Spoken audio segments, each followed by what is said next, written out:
राहुल गांधी द्वारा नेता प्रतिपक्ष के रूप में लोकसभा में दिए गए हालिया भाषण को लेकर प्रतिक्रियाओं का दौर जारी है। भाजपा के जिला उपाध्यक्ष देशराज वर्मा ने कहा है कि राहुल गांधी हिंदू विरोधी बयान दे रहे हैं। इसके अलावा उनके भाषण में तथ्यों के बजाय सिर्फ झूठे आरोप हैं, जबकि इसके विपरीत नीट के मामले में दोषियों को सजा दी जा रही है।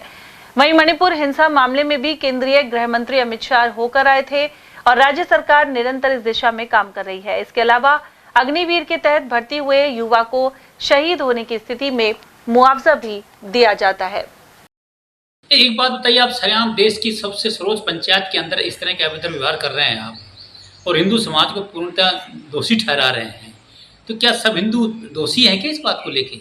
राहुल जी वहाँ जाके खुद असभ्य तरीका से बात कर रहे हैं, जैसे एक बहुत प्रतिष्ठित और आज विपक्ष के नेता हैं। उस बात को रखना चाहिए, उस तरीके से न रखे, बचपने तरीके से रख रहे हैं। बहुत गलत था। मैं आज भी देख रहा था, कल भी मैं देख रहा था। कल जब प्रधानमंत्री जी उनके भाषण का, प्रधानमंत्री जी उनके द्वारा कहे गए वक्तव्यों का जब जवाब देने लगे तो विपक्ष हल्ला मचा रहा है। ये कौन सभ्यता हुई? मैं कह रहा हूँ विपक्ष को अपनी बात रखनी चाहिए, लेकिन शांतिपूर्ण और स्पष्ट बात रखनी चाहिए।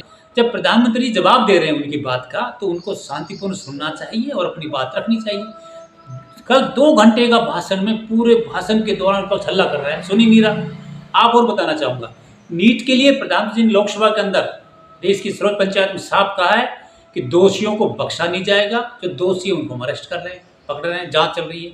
तीसरी बात, किसानों के लिए उन्होंने कहा है, किसानों को कौन सी, अभी आज मोदी जी आज भी कह रहे थे, कल भी कह रहे हैं कि PMCF पर भी बहुत सारे खरीदारी हुई है और किसानों को निधि के अंदर बढ़ोतरी करेंगे। किसानों की हर समस्याओं के समाधान के लिए भारतीय जनता पार्टी है। मोदी सरेआम कह रहा है, देश का प्रधानमंत्री, कि हम किसानों के साथ हैं। राहुल जी को असभ्यता से बात नहीं करके उनके साथ बैठना चाहिए था, बात करनी चाहिए तरीके से। हुल्लड़ कर रहे हैं, आवाज़ कर रहे हैं, ये एक परिपूर्ण बात नहीं थी। बहुत बुरी है देश के लिए और इस लोकतंत्र के लिए।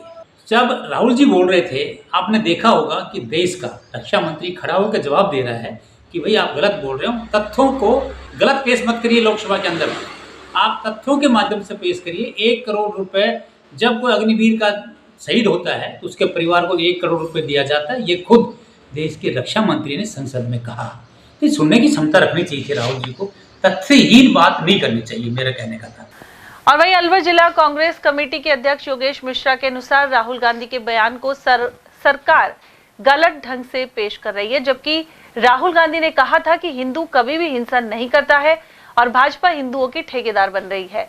मिश्रा के अनुसार राहुल गांधी हमेशा मोहब्बत से रहने की बात करते आए हैं, साथ ही वे देशवासियों के लिए सड़क से संसद तक संघर्ष कर रहे हैं।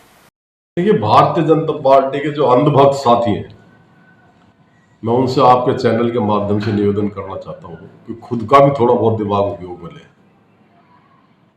राहुल जी ने यह कहा था कि आप भारतीय जनता पार्टी के लोग हिंदू होने का दावा करते हो, हिंदू हिंसा नहीं करता, हिंदू नफरत नहीं फैलाता, हिंदू झूठ नहीं बोलता।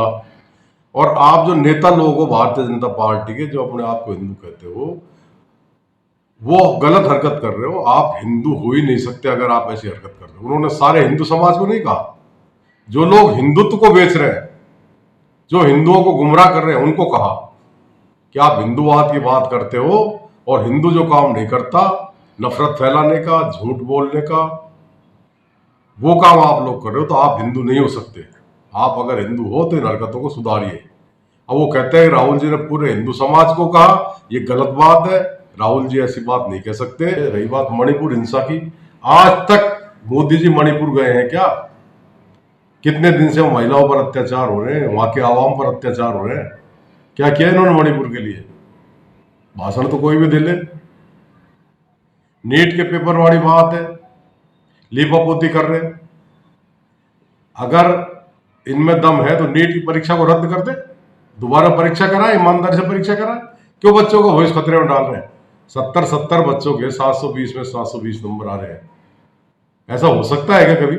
है किसी परिवार का जवान बच्चा अग्निवीर बना और ऑन ड्यूटी शहीद हो गया, उसको कोई सुख सुविधा नहीं, तो काहे की अग्निवीर है? तो यूज एंड थ्रो कर रहे हैं देश के बच्चों के साथ। 17 साल का भर्ती, 21 साल का रिटायर, फिर अपने कुछ भी करो, कहीं डोलो, कोई सुविधा नहीं। तो ये देश की सेना का भी अपमान है। अब देश का युवा भी इसको समझ गया कि हमारे साथ खिलवाड़ कर रहे हैं, देश की जनता भी समझ गई सिर्फ लीपापोती कर रहे हैं। अब ठीक है, इनकी कोई बृहस्पति ठीक है, वो लीपापोती और कर लेंगे 2-4 साल। मुझे तो लगता नहीं सरकार पूरे 5 साल चले, हो सकता है साल 6 में